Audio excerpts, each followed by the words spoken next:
I remember when Google Now first started. It was the precursor to the Google Assistant and served up information in a timely manner, like calendar appointments and how long it's going to take me to get to work.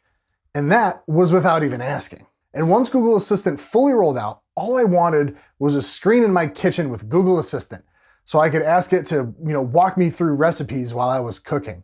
I mean, I should have figured someone at Google was probably already all over it. Enter the Google Home Hub.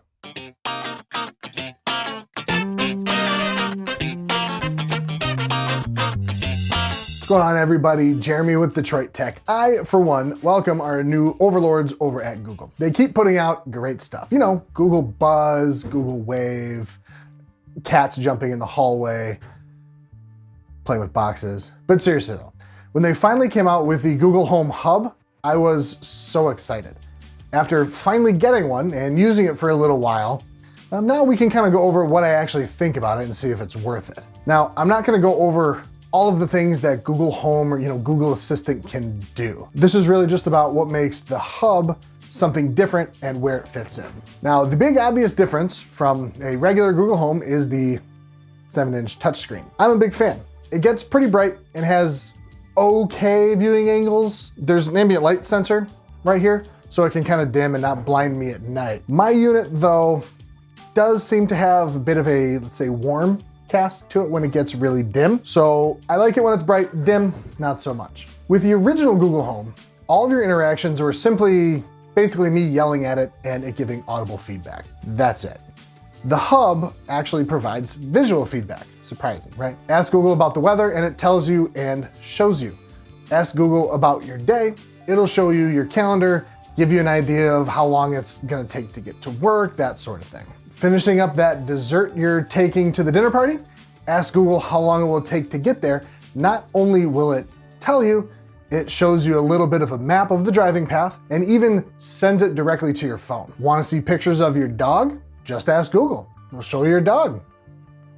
They'll start cycling through your pictures in your Google Pictures account of dogs. Even while idle, it will do the same thing a Chromecast does and just show you really nice pictures. Really, you get the idea. The screen shows helpful stuff. But what about my dream of having an assistant walk me through recipes?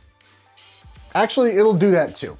At the time of me writing this, there are 13 supported cooking partners, including, Food Network, Serious Eats, and Simply Recipes. It's a really great way to do it too.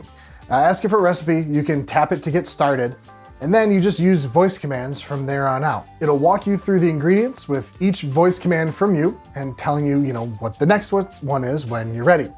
You can skip to even the next section of the recipe too if you have all your ingredients ready for you. Look, I know not everybody wants to use the Hub, just for cooking, but this was why I wanted it in the first place. You can even actually check out YouTube videos and cook along with them. So maybe the next Binging with Babish live stream. Which seems like a decent segue to the speaker if you're gonna be watching a live stream. Honestly, it's kind of bad. So my house, the Hub, replaced just a regular Home. The original Home had a surprisingly good speaker, had a bit of bass to it, and it actually got pretty loud. The Hub speaker, well, it doesn't get quite as loud, and has almost no end to it. Pretty tinny.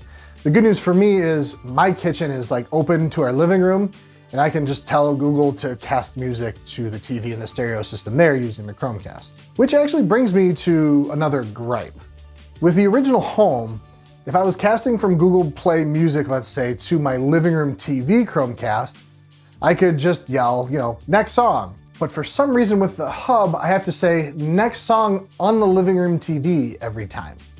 If I just say next song, it just tells me nothing is playing, even though I use the Hub to start the stream on the TV sound system. I don't know if this is a widespread thing or not, but it's pretty annoying.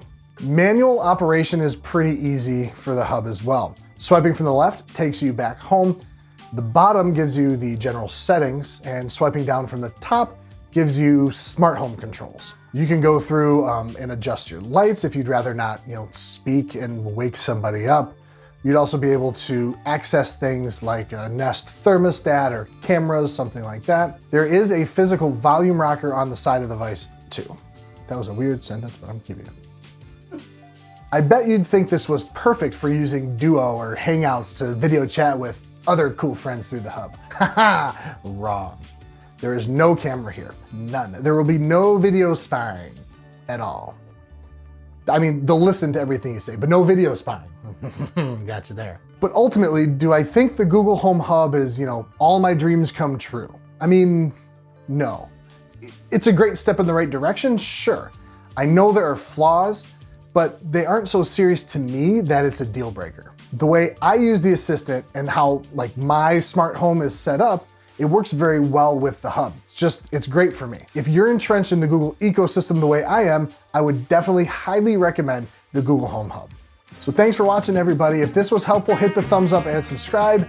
If it's echo or bust for you, hit the thumbs down. Either way, let me know in the comments below your biggest issues you have while speaking with your Google Assistant. We'll catch you in the next one.